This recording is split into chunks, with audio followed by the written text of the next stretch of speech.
है फेडरलिज्म।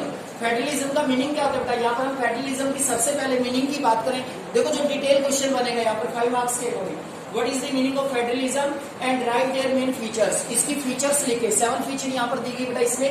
तो first of all we have to define the meaning of federalism. एक simple सी definition है बेटा फेडरलिज्म की, हिंदी में इसको हम लोग बोलते हैं संघवाद। फेडरलिज्म, फेडरलिज्म का मतलब होता है बेटा संघवाद। तो फेडरलिज्म क्या होता है? A system of government, a system of government in which power is divided between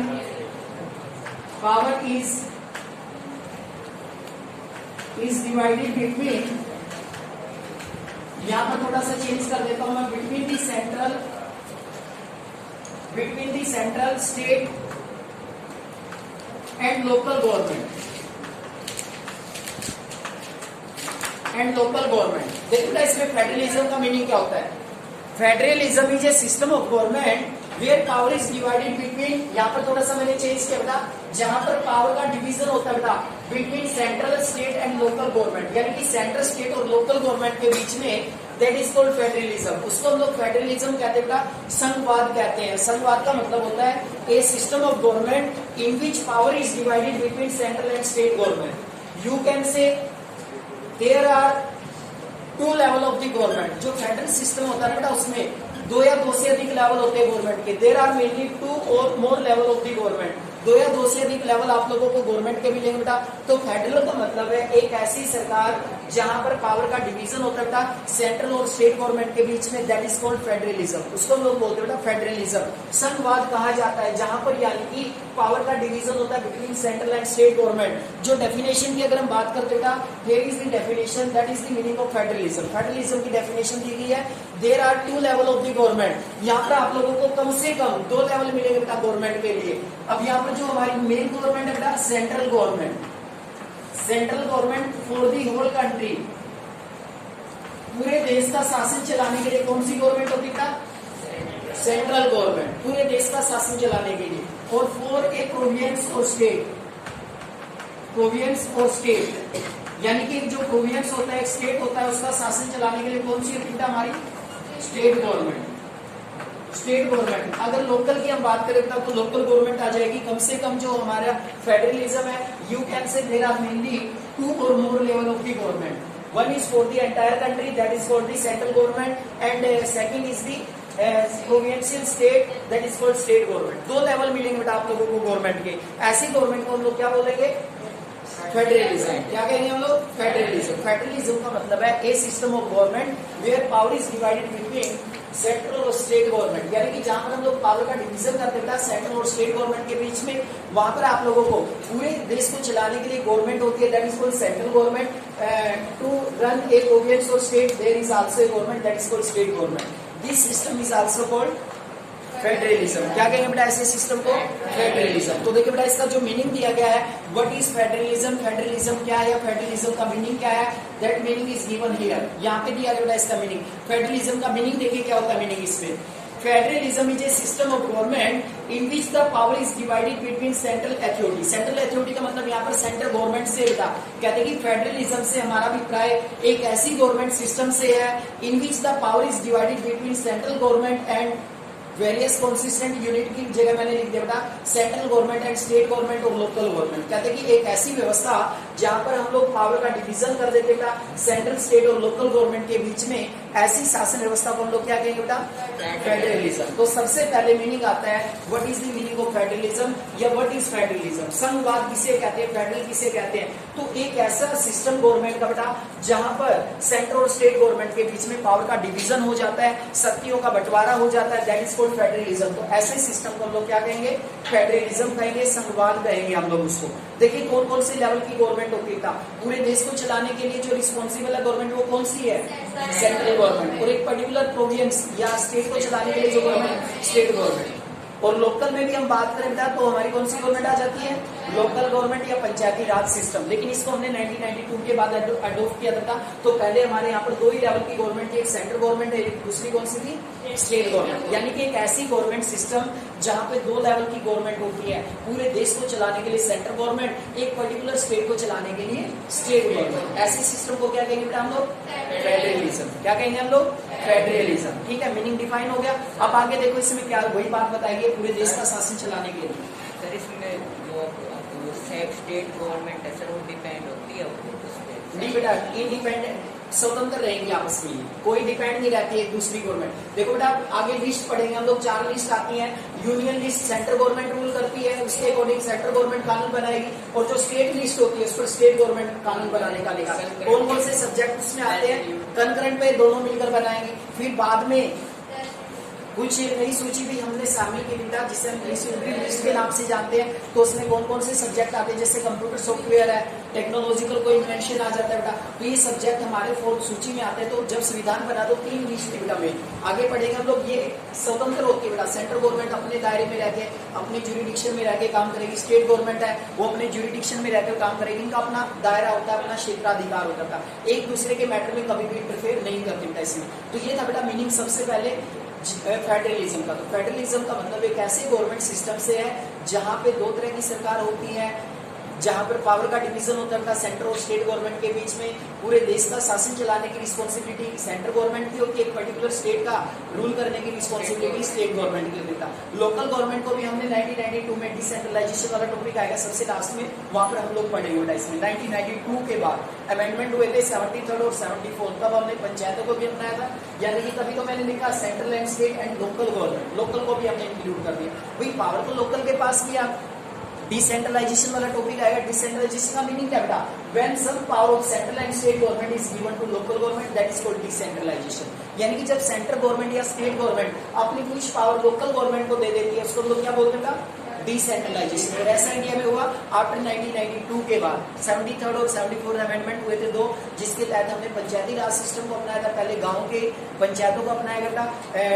tier system है उसमें 3 टायर सिस्टम, आगे हम लोग पढ़ेंगे तो मैं कंप्लीट आप लोगों को बताऊंगा इसमें पंचायती राज सिस्टम के बारे में। तो देखिए आगे फेडरलिज्म के बारे में क्या स्पेसिफिक बातें हैं आगे next. Usually a federation has 2 level of government. कहते हैं कि फेडरेशन के अंदर यानी कि जो फेडरल गवर्नमेंट होती है बेटा, वहां पर 2 लेवल होते हैं गवर्नमेंट के, कम से कम 2 level. One is the government for the entire country that is usually responsible for few subject of common national interest। कहते हैं कि ये गवर्नमेंट वो होती है बेटा जो पूरे देश का शासन चलाने का काम करती है, ठीक है ना, जो पूरे के पूरे देश का शासन चलाने का काम करती है, जिसे अक्सर हम लोग सेंट्रल गवर्नमेंट के नाम से जानते हैं बेटा। नेशनल इंपोर्टेंस के जो सब्जेक्ट होते हैं उस पर कानून बनाने का अधिकार हमारी सेंट्रल गवर्नमेंट को होता है। जो नेशनल इंपोर्टेंस के जैसे फॉरेन अफेयर्स का हो गया, करेंसी का हो गया, कम्युनिकेशन का हो गया बेटा, तो ये सारे के सारे जो डिसीजन लेगी वो हमारी कौन सी गवर्नमेंट लेगी, सेंट्रल गवर्नमेंट। सेंट्रल गवर्नमेंट के पास पावर होती है टाइप पर, ठीक है। एक गवर्नमेंट वो है जो पूरे देश का शासन चलाने का काम करती है बेटा, ठीक है, उसे हम लोग सेंट्रल गवर्नमेंट कहते हैं। एक गवर्नमेंट आगे देखिए नेक्स्ट जो टॉपिक है बेटा आप लोगों का इसमें, The other are government at the level of the province or state that look after much day-to-day administration of their state। कहते हैं कि गवर्नमेंट वो भी होती है बेटा जो प्रांतों का शासन या एक राज्य का शासन चलाने का काम करती है, जिसे हम लोग स्टेट गवर्नमेंट भी कहते हैं। both these level of the government enjoy their power independent of each other। कहते हैं कि जो दोनों गवर्नमेंट था ये अपनी शक्तियों का स्वतंत्र रूप से प्रयोग करती। कहने का मतलब है बेटा सेंट्रल गवर्नमेंट स्टेट गवर्नमेंट के मैटर में इंटरफेयर नहीं करती, ना स्टेट गवर्नमेंट सेंट्रल गवर्नमेंट के मैटर में इंटरफेयर करती किसी प्रकार। कहने का मतलब है इन दोनों की जो पावर्स होती है बिल्कुल इंडिपेंडेंट होती है, एक दूसरे के मामलों में दखल अंदाजी नहीं करेगी। अब मान लो विदेशी मामलों में डिसीजन लेना तो कौन सी गवर्नमेंट लेगी, अब स्टेट थोड़े वहां पे इंटरफेयर करने के लिए जाएगा। करेंसी मनी से रिलेटेड, देश में पैसे से रिलेटेड डिसीजन लेना कौन सी लेगी, सेंट्रल गवर्नमेंट। क्या स्टेट इंटरफेयर करता है वहां पे, नहीं करता। स्टेट का कोई मैटर है, मान लो पुलिस का मैटर है, वो स्टेट लिस्ट में आता है, Haryana police, Punjab police, Gujarat police, Maharashtra police, सुनिए ना आपने, तो हर स्टेट को अपनी पुलिस रखने का अधिकार है। तो पुलिस का कोई मैटर है तो वो स्टेट लिस्ट में आता है, तो हमारी सेंट्रल गवर्नमेंट उस मामले में दखल अंदाजी नहीं करती। कहने का मतलब होता है इनकी जो पावर होती है बिल्कुल स्वतंत्र होती है, किसी को भी किसी के मैटर में इंटरफेयर करने का अधिकार नहीं होता। आगे डिटेल से आप लोगों को पता लग जाएगा जब आप लोग लिस्ट के बारे में जानेगा, जो 4 लिस्ट हमारी आएंगी संविधान के अंदर जो डिस्क्रिप्शन दिया है। तो ये ना मीनिंग फेडरलिज्म का डिटेल से मीनिंग बता दिया यहाँ पे। फेडरलिज्म का मीनिंग क्या होता है? A system of government in which power is divided between central, state और local government, that is called federal system. There are mainly two level of the government. बेटा फेडरल सिस्टम में दो या दो से अधिक लेवल की गवर्नमेंट मिलेगी आप लोगों को। इंडिया में पर्टिकुलर बात करें 3 लेवल की गवर्नमेंट अभी रिसेंटली, सेंट्रल, स्टेट और लोकल गवर्नमेंट, ठीक है। दो तो मिले ही मिलेंगे आप लोगों को। एक पूरे देश का शासन चलाने वाली गवर्नमेंट जिससे हम लोग क्या कहेंगे? Central government. एक पर्टिकुलर स्टेट का शासन चलाने वाली स्टेट गवर्नमेंट। तो ये दो लेवल तो बेटा कम से कम मिले ही मिलेंगे आप लोगों को। फेडरलिज्म की मेन फीचर होती है, ये फेडरलिज्म का मीनिंग होता है। इसमें आप लोग डिफाइन कर सकते हो। सबसे पहले फेडरलिज्म का मीनिंग, मान लो फीचर्स आ जाते हैं, राइट है एनी 4 5 फीचर्स, 7 फीचर्स दी गई है यहाँ पर। फेडरलिज्म की फीचर्स लिखे गए 7। तो पहले फेडरलिज्म को डिफाइन करें। सबसे पहले फेडरलिज्म का मीनिंग क्या था? Federalism is a system of government in which power is divided between central, state और लोकल गवर्नमेंट। यानी कि जब पावर को डिवीजन कर देते थे हम लोग सेंट्रल, स्टेट और लोकल गवर्नमेंट के बीच में, उसको हम लोग बोलते थे federalism. There are 2 or more level of the government for the entire country, that is central government, or for the state or province there is also a state government that have to be day to day administration। जो दिन प्रतिदिन का शासन चलाती है एक particular state का, तो वो क्या कहलाती है? हमारी स्टेट गवर्नमेंट कहलाती है। ये क्या कहलाएगा? फेडरलिज्म। पावर में क्या होती है? दोनों आपस में इंडिपेंडेंट होती है। यू कैन से any government can not interfere in each other matter. कोई भी गवर्नमेंट है बेटा वो एक दूसरे के मामले में बिल्कुल भी इंटरफेयर नहीं करेगा। तो both level of the government enjoy equal rights. You can say in state list state government make laws, or in union list central government can make laws। तो enjoy करके बेटा ये स्वतंत्र रूप से बिल्कुल इंडिपेंडेंट है, एक दूसरे के मामले में कोई दखलंदाजी नहीं करती। तो that is the meaning of federalism. ये बेटा फेडरलिज्म का मीनिंग दिया गया है यहाँ पर। फेडरलिज्म में एक बात ध्यान रखने की है भाई, वहां पर गवर्नमेंट के 2 लेवल होते हैं। देखो एक इसका अपोजिट वर्ड आएगा, क्वेश्चन भी हमारा एनसीईआरटी आप लोग खोल के देखेंगे। डिफरेंस बिटवीन यूनिटरी, फेडरल का अपोजिट क्या है? यूनिटरी। क्वेश्चन भी बनेगा अपना, difference between unitary and federal government. NCERT question आप लोग ओपन करेंगे तो इसमें 3rd 4th क्वेश्चन आप लोगों को मिलेगा था, difference between unitary and federal government. Unitary में तो 2 लेवल होते हैं, लेकिन सॉरी फेडरल में 2 लेवल होते हैं बेटा, 2 से अधिक भी हो सकते हैं। लेकिन जो यूनिटरी गवर्नमेंट होती है वहां पर एक ही गवर्नमेंट होती है पूरे देश का शासन चलाने के लिए, ठीक है। That is called unitary system. उसको हम लोग यूनिटरी सिस्टम कहेंगे। आगे हम लोग पढ़ेंगे, उसमें डिफरेंसेस में आएगा लोकल गवर्नमेंट वाला जो टॉपिक दिया गया। अब आगे देखिए, इसमें पहले फीचर कर लेते हैं, फिर हम लोग इसमें बेटा जो डिफरेंसेस दिए गए हैं, देखो डिफरेंसेस दिए गए इस पैराग्राफ में, जो फर्स्ट पैराग्राफ है ना यहाँ पर डिफरेंसेस दिए गए हैं। Difference between unitary and federal government. NCERT में क्वेश्चन भी आपने ओपन करके चेक कर लिया होगा, difference between unitary and federal government, ठीक है। यूनिटरी और फेडरल गवर्नमेंट में डिफरेंसेस क्या है, लेकिन उससे पहले हम लोग करते हैं बेटा what is the meaning of federalism, what are the main features of federalism. Features कर लेते हैं, फिर अलग से ही क्वेश्चन बन जाएगा हमारा difference between unitary and federal. Feature देखिए क्या क्या होती है बेटा, जो हमारी गवर्नमेंट है ना, जो हमारी फेडरल गवर्नमेंट होती है उसकी फीचर्स क्या होती है। देखिए इसमें पहले फीचर बेटा, let us look at the some of the key features of federalism. आओ चर्चा करते हैं बेटा, कुछ ये फीचर्स दी गई हमारे फेडरलिज्म की, कौन कौन सी मेन फीचर्स हैं। First, there are 2 or more level of the government. Government के 2 या 2 से अधिक लेवल होते हैं बेटा, 2 or more level of the government. 2 or more level of the government को हम क्या बोलते हैं बेटा?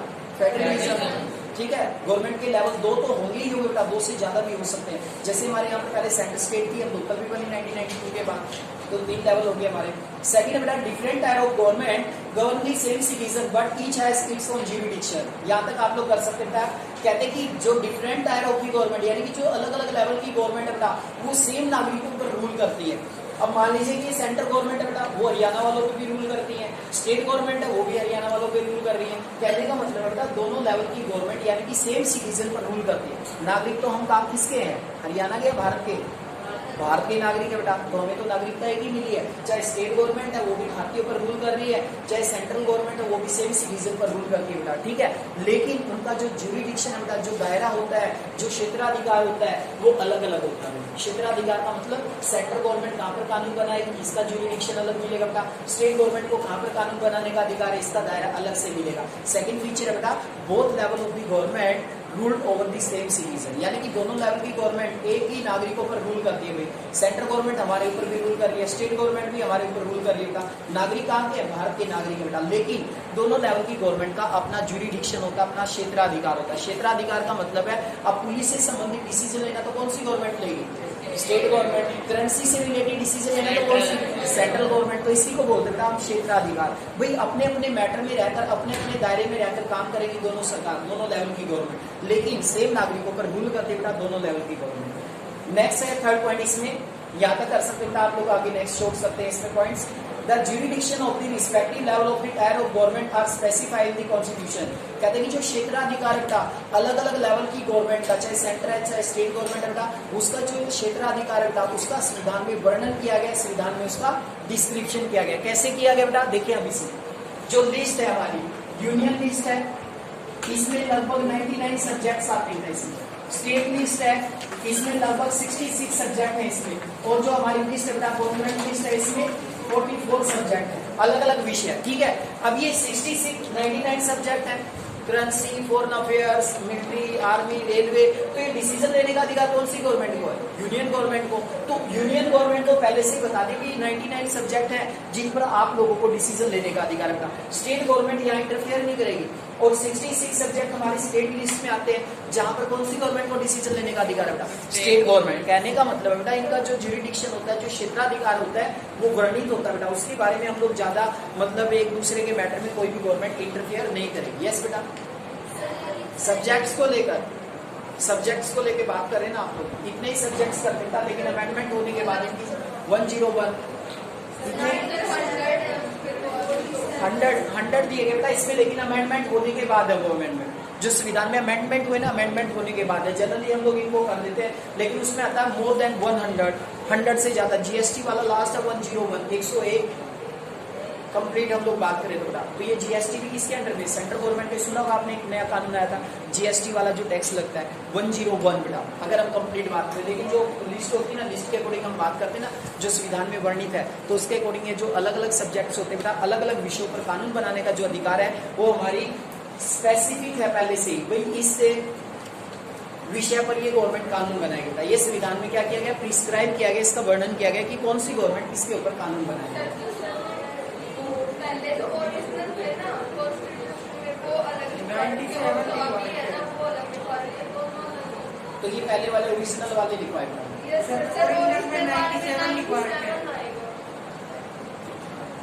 में 97, चलो एक कंफर्म कर लेंगे, इसको छोड़ देंगे।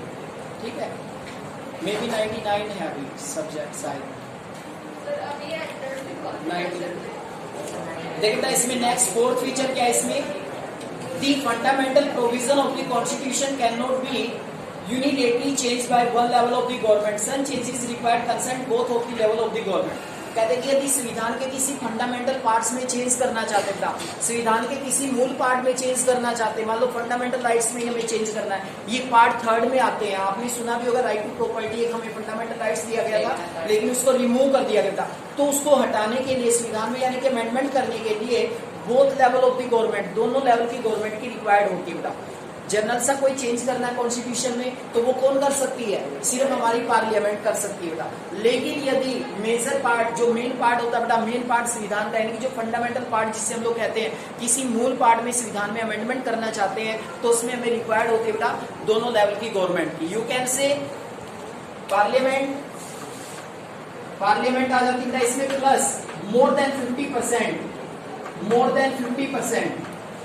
50% of MLAs, member of legislative assembly are required to this type of constitutional amendment. तो यहाँ पर एमएलए कौन सी गवर्नमेंट में आएगी बेटा, स्टेट गवर्नमेंट में। तो 50% से ज्यादा एमएलए की भी, पूरे इंडिया में बात करें ना हम लोग 4120 एमएलए बेटा, तो इसका आधा कर दो, आधे से भी ज्यादा एमएलए की रिक्वायरमेंट रहेगी। संविधान के किसी भी मेन पार्ट में यदि हम चेंज करना चाहते हैं बेटा, सेंट्रल गवर्नमेंट अकेली नहीं कर सकती, उस चेंजेस को करने के लिए स्टेट गवर्नमेंट की भी रिक्वायर्ड होती है। मोर देन 50% एमएलए, मोर देन 50% का मतलब बेटा 50% से ज्यादा एमएलए उसका फेवर करने चाहिए, तभी वो अमेंडमेंट हो सकता है, अदरवाइज वो अमेंडमेंट नहीं होगा। संविधान के किसी मेन पार्ट में चेंज करना है, कोई जनरल सा चेंज करना है संविधान में, वो तो बेटा हमारी सेंट्रल गवर्नमेंट कर सकती है, हमारी पार्लियामेंट कर सकती है।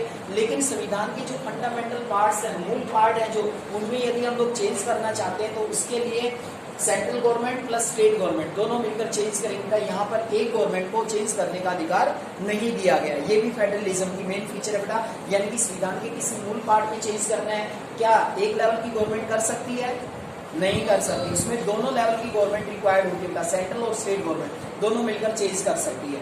And the next is courts have the power to interpret the constitution and to power to different level of the government. ये क्वेश्चन एमसीक्यू में भी आ जाता है। कोर्ट की जगह कई बार जुडिशरी भी आ जाता है। Who have the power to interpret the constitution and power to different level of government. संविधान में इंटरप्ट करने की जो पावर है वो किसके पास है? जुडिशरी के पास। कोई भी विवाद आता है ना, कोई भी डिस्प्यूट आ जाता है संविधान को लेकर या सरकार की शक्तियों को लेकर, तो उसमें दखल अंदाजी करने का जो अधिकार है वो हमारी न्यायपालिका के पास है, जुडिशरी के पास है। 1 मार्क्स के लिए भी क्वेश्चन बनता है। यहाँ पर कोर्ट की जगह जुडिशरी मिलेगा आप लोगों को, ठीक है, जुडिशरी या कोर्ट एक ही बात है इसमें। The highest court act as an umpire if dispute arise between different level of the government in the exercise of their respective power। कहते हैं कि जो डिफरेंट लेवल की गवर्नमेंट है, चाहे हमारी सेंट्रल गवर्नमेंट है, स्टेट गवर्नमेंट है, यदि उनके बीच में डिस्प्यूट आ जाते हैं तो वहां पर अंपायर का काम कौन करेगा? जुडिशरी। हमारा सबसे बड़ा कोर्ट, हाईएस्ट कोर्ट कौन सा बेटा? Supreme court. तो इनडायरेक्ट कह दिया इसने, भाई मान लो सेंट्रल और स्टेट गवर्नमेंट के बहुत बार विवाद हो जाते हैं, डिस्प्यूट हो जाते हैं किसी बात को लेकर, तो उन डिस्प्यूट को सेटल करने का जो काम करता है वो हमारा हाईएस्ट कोर्ट करता है। इनडायरेक्ट रूप से यू कैन से हाई कोर्ट के द्वारा, सॉरी सुप्रीम कोर्ट के द्वारा ये काम किया जाता है, ठीक है। यानी कि सेंट्रल स्टेट गवर्नमेंट के जो डिस्प्यूट हो जाते हैं, कोई भी डिस्प्यूट आता है उस डिस्प्यूट को सुलझाने का जो काम करता है कौन सा कोर्ट करेगा?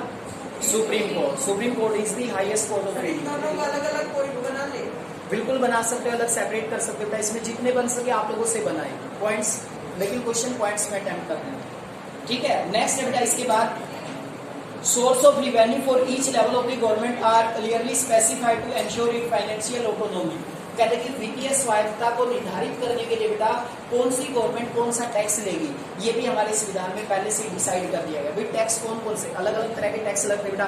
कुछ टैक्स ऐसे होते हैं जो हमारी सेंट्रल गवर्नमेंट को पे करने पड़ते हैं हमें, कुछ टैक्स ऐसे होते हैं जो स्टेट गवर्नमेंट को पे करने पड़ते हैं। तो ये पहले से हमारे संविधान में डिसाइड कर दिया भाई, ताकि दोनों गवर्नमेंट अपनी फाइनेंशियल ऑटोनॉमी बना के रखें, भाई वित्तीय स्वतंत्रता उनकी बनी रहे, कौन सी गवर्नमेंट को कौन से टैक्स लेने हैं बेटा, ये भी हमारे संविधान में वर्णित कर दिया गया, पहले से इसके बारे में डिस्क्रिप्शन दे दिया गया इसमें।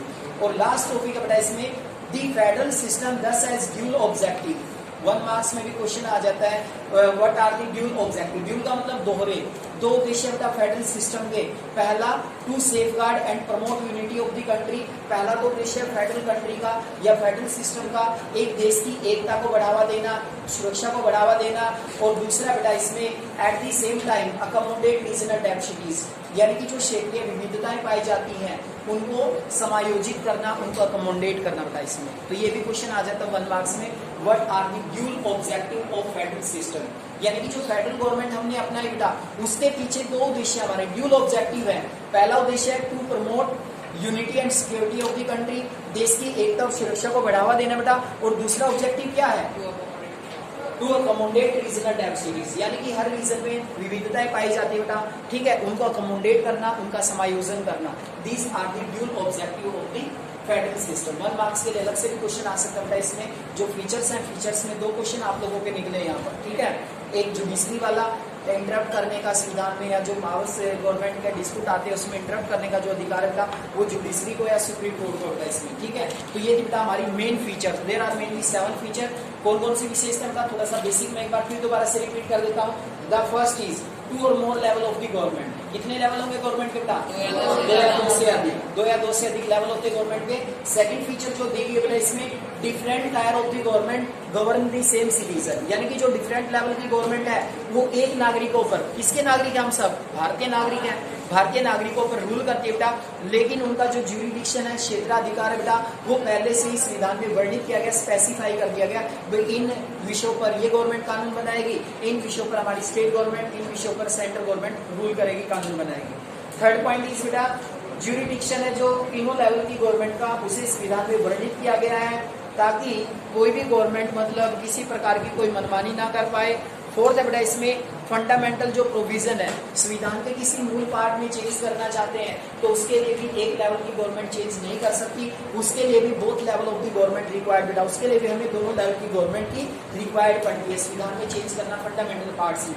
फिफ्थ है इसमें, कोर्ट के पास पावर दी गई है कॉन्स्टिट्यूशन को इंटरप्ट करने की, या जो डिफरेंट पावर को लेकर जो डिस्प्यूट आता था गवर्नमेंट के बीच में और सेंट्रल और स्टेट गवर्नमेंट के बीच में, लोकल गवर्नमेंट के बीच में कोई भी डिस्प्यूट आ जाता था, उसको सुनने का अधिकार किसके पास है?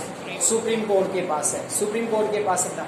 सोर्स ऑफ रिवेन्यू, भाई कर लगाती है हमारी सरकार, सेंट्रल गवर्नमेंट भी स्टेट गवर्नमेंट भी बेटा, कौन सी गवर्नमेंट कौन सा कर लगाएगी, कौन सा टैक्स किस गवर्नमेंट के पास जाएगा, ये भी संविधान में पहले से स्पेसिफाई कर दिया गया है। और फेडरल सिस्टम के कितने ऑब्जेक्टिव है?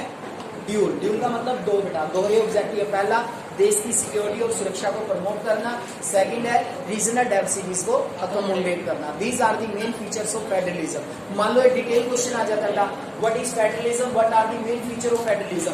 तो यहाँ पर आप फेडरलिज्म को यदि डिफाइन कर देते तो उसके बाद यदि आप 5 पॉइंट्स भी लिख देते हैं इनमें से बेटा, 5 या 6 पॉइंट्स भी आप लोग अटेम्प्ट कर देते तो पूरे के पूरे मार्क्स आप लोगों को मिलेंगे इसमें। तो ये था बेटा सबसे पहला टॉपिक हमारा, what is the meaning of federalism और what are the main features of federalism. Main जो फीचर हम लोग याद रखें, फेडरलिज्म की डेफिनेशन याद रखो पहले तो, फिर उसके बाद डिफाइन करने के बाद बेटा ये बताएं इसमें 2 लेवल की गवर्नमेंट होती है, एंटायर कंट्री के लिए जिसे हम सेंट्रल गवर्नमेंट कहते हैं, स्टेट और प्रोविंस के लिए that is called state government. और ये एक दूसरे से ये मान के चले बेटा एक तरह से इंडिपेंडेंट होती है दोनों लेवल की गवर्नमेंट। उसके बाद बेटा हम फीचर्स में चलते हैं। तो पहला तो यही पॉइंट आया कि फेडरल सिस्टम में 2 या 2 से अधिक लेवल होते हैं गवर्नमेंट के। दूसरा विशेषता ये बेटा सेम सिटीजन के ऊपर रूल करते हैं, चाहे सेंट्रल गवर्नमेंट है चाहे स्टेट गवर्नमेंट है, लेकिन वो अपने दायरे में रहकर करती है। उनका अपना एक जुरिडिक्शन होता है, अपना एक क्षेत्राधिकार होता है, ठीक है। तीसरा इसमें यही दिया गया बेटा पॉइंट की जो जुरिडिक्शन होता है बेटा, इसमें क्षेत्राधिकार होता है वो पहले से संविधान में वर्णित कर दिया गया बेटा। जितने भी लेवल की गवर्नमेंट है बेटा उनको पावर जो दी गई है वो संविधान में वर्णित की गई है पहले से ही, ठीक है, ताकि किसी प्रकार का कोई डिस्प्यूट ना हो इसमें। और फोर्थ की अगर हम बात करें, जो संविधान के फंडामेंटल पार्ट्स में चेंज करने की बात आती है, संविधान के किसी मूल पार्ट में चेंज करना, तो उसके लिए भी एक लेवल की गवर्नमेंट नहीं कर सकती, उसके लिए भी हमें दोनों लेवल की गवर्नमेंट की रिक्वायर्ड होगी। मैंने ये बताई थी आपको ऊपर करके, more than 50% of MLAs are required. पूरे इंडिया के एमएलएज की हम बात करते हैं, 4120 एमएलए बनते हैं हमारे, तो मोर देन 50%, तो इसमें 50% से ज्यादा की रिक्वायर्ड रहेगी, तब जाके मूल पार्ट है संविधान का उसमें हम लोग अमेंडमेंट कर सकते हैं। जुडिशरी को संविधान में इंटरप्ट करने का अधिकार होता है, या गवर्नमेंट की पावर्स को लेकर कोई डिस्प्यूट आता है, या सेंट्रल स्टेट गवर्नमेंट का कोई डिस्प्यूट होता है, उसकी सुनवाई करने का अधिकार हमारे हाईएस्ट कोर्ट यानी कि सुप्रीम कोर्ट के पास होता है। जो गवर्नमेंट के रिवेन्यू है, कौन सा टैक्स कौन सी गवर्नमेंट के पास जाएगा, वो भी हमारे संविधान में पहले से वर्णित किया है, ताकि वो अपनी फाइनेंशियल ऑटोनॉमी को बनाए रखें। और लास्ट पॉइंट इसमें आएगा, ऑब्जेक्टिव कितने हैं फेडरल सिस्टम के?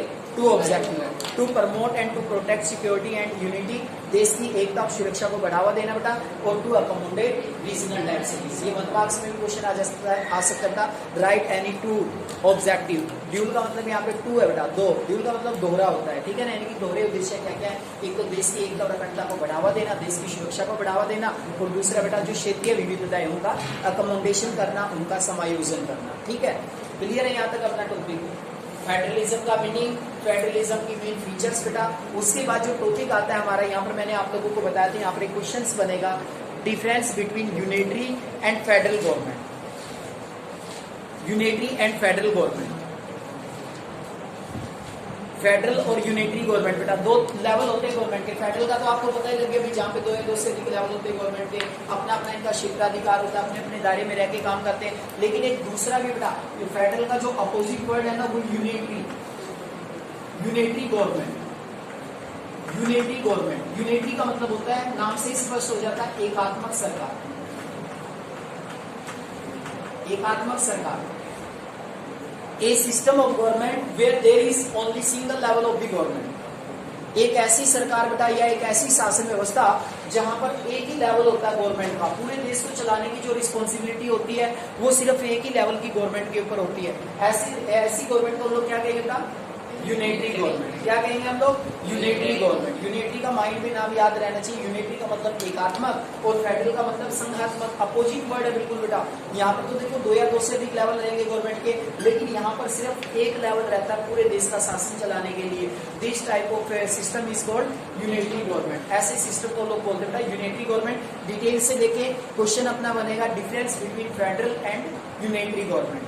फेडरल में क्या कहेंगे? देयर आर मेनली 2 और more level of the government, there is only 1 level of the government for the entire country. यहाँ पर तो अलग अलग लेवल है बेटा, सेंटर देश का पूरा शासन चलाएगी, स्टेट एक स्टेट का शासन चलाएगी, लेकिन यहाँ पर पूरे देश का शासन चलाने के लिए सिर्फ 1 लेवल ऑफ द गवर्नमेंट होती है बेटा, एक ही लेवल गवर्नमेंट का होता है। यदि गवर्नमेंट होगी भी तो कोई छोटी मोटी गवर्नमेंट, मान लो स्टेट गवर्नमेंट ही बेटा, स्टेट गवर्नमेंट की subordinate to the central government, यानी कि स्टेट गवर्नमेंट सेंट्रल गवर्नमेंट की सबऑर्डिनेट मिलेगी बेटा, यानी कि स्टेट गवर्नमेंट को वहां पर स्वतंत्रता नहीं दी जाती, जैसा फेडरल के अंदर होता था, अलग विषयों पर कानून बनाने का अधिकार है, तो वो सेंट्रल गवर्नमेंट की दया पर निर्भर रहती है। कहने का मतलब ये इसमें देखिए बेटा, जो हमारा डिफरेंस आएगा सेंट्रल और स्टेट गवर्नमेंट के बीच में, सॉरी यूनिटरी और फेडरल गवर्नमेंट के बीच में डिफरेंस। एकात्मक, unitary means a system of government where there is single level of the government, for the whole country, पूरे देश का शासन चलाने के लिए एक ही लेवल की गवर्नमेंट जहां पर मिलेगी बेटा उसे हम लोग क्या कहेंगे? यूनिटरी। क्या कहेंगे? Unitary government. यूनिटरी का मतलब एकात्मक और फेडरल का मतलब संघात्मक। यहाँ पर 2 और more level of the government आप लोगों ने पढ़ी लिया है बेटा। देखिए इसमें डिफरेंस वाला जो क्वेश्चन बनता है बेटा आप लोगों का, पॉइंट्स में भी आप लोग इसको कर सकते हैं। देखिए इसमें सेकंड पैराग्राफ में ये, in the sense federations are contrasted with unitary government. Contrast का मतलब वही होता है बेटा विरोधाभास, ठीक है। कहते हैं कि यहाँ पर जो फेडरेशन का विरोधी है बेटा वो यूनिटरी गवर्नमेंट होती है, जो फेडरल सिस्टम की विरोधी है वो यूनिटरी गवर्नमेंट होती है। अंडर द यूनिटरी सिस्टम, देखो यहाँ पर पहला पॉइंट बनेगा बेटा यूनिटरी। एक जगह पे आप यूनिटरी की हेडिंग डाल लो, एक जगह पे फेडरल की हेडिंग डाल लो। तो यूनिटरी की डेफिनेशन देखिए क्या होती है बेटा, यूनिटरी गवर्नमेंट एकात्मक सरकार किसे कहते हैं? Under the unitary system either there is only one level of the government. कहते हैं कि जहां पर पूरे देश का शासन चलाने के लिए one level of the government होती है बेटा उसे हम लोग यूनिटरी गवर्नमेंट कहते हैं। और the sub unit are subordinate to the central government, या फिर कोई छोटी मोटी यूनिट आप लोगों को मिलेगी तो वो भी किसकी सबऑर्डिनेट होगी बेटा? सेंट्रल गवर्नमेंट की। कहने का मतलब है वो सेंट्रल गवर्नमेंट की सहायता करने के लिए होगी बेटा, उसको कोई ऑटोनॉमी नहीं मिलेगी, उसको स्वतंत्रता नहीं दी जाती वहां पर, ठीक है ना। दी सेंट्रल गवर्नमेंट, अब देखो नेक्स्ट सेकंड पॉइंट आप लोगों का बन सकता है यूनिटरी में, the central government can pass on order to the provincial और लोकल गवर्नमेंट। कहते हैं कि जो प्रांतीय सरकार होती है, स्टेट जो गवर्नमेंट होती है या लोकल गवर्नमेंट होती है, उसके लिए ऑर्डर कौन पास करेगी? Central government. सेंट्रल गवर्नमेंट ही ऑर्डर देगी बेटा यूनिटरी गवर्नमेंट के अंदर, यानी कि सेंट्रल गवर्नमेंट, स्टेट गवर्नमेंट या प्रोविंशियल गवर्नमेंट भी आप लोग उससे कह सकते बेटा, या लोकल गवर्नमेंट को ऑर्डर पास करेगी, ठीक है, आदेश देगी उसको, यानी कि कोई भी आदेश होगा ना वो वहां से सेंटर से ही मिलेगा उसको। अब देखो इसमें उल्टा देखिए बेटा फेडरल के बारे में, but in a federal system the central government can not order the state government to do something. लेकिन फेडरल सिस्टम में सेंट्रल गवर्नमेंट स्टेट गवर्नमेंट को कोई आदेश नहीं दे सकती कि आप ऐसा करें। State government has power its own for which it act answerable to central government. कहते हैं कि जो स्टेट गवर्नमेंट होती है बेटा वो अपनी पावर में स्वतंत्र होती है, सेंट्रल गवर्नमेंट उसे किसी प्रकार का कोई आदेश नहीं दे सकती। Both these governments are separately answerable to the people. कहते हैं कि दोनों जो गवर्नमेंट होती है बेटा, चाहे सेंट्रल गवर्नमेंट है फेडरल में, चाहे स्टेट गवर्नमेंट है, वो लोगों के प्रति अलग अलग जिम्मेदार होती है। अब स्टेट गवर्नमेंट है भाई हरियाणा सरकार क्या कर रही है हमारे लिए, तो वो भी लोगों के लिए रिस्पॉन्सिबल है। और सेंट्रल गवर्नमेंट बेटा जो पूरे देश को चलाने का काम करती है वो हमारे देश के लिए क्या करती है, दोनों लेवल की गवर्नमेंट लोगों के प्रति रिस्पॉन्सिबल होती है बेटा, जवाबदेह होती है, इनको अपना रिस्पॉन्स देना पड़ता है, अपना जवाब देना पड़ता है। That is the most important topic बेटा। यहाँ पर क्वेश्चन बना difference between unitary and federal government, side by side इनका कंपेरिजन करें। Unitary government there is also one level of the government for the whole country, that is called unitary government. A system of government in which power is divided between central, state और local government, that is called federal government। क्या कहेंगे बेटा उसको हम लोग? federal government। In unitary government there is sub government but these are subordinate to the central government। यहाँ पर subordinate होती है बेटा, लेकिन अगर हम बात करें फेडरल सिस्टम की तो वहां पर क्या होती है? both are independent। enjoy, you can say both government, central और state government enjoy separate powers, separate power enjoy करके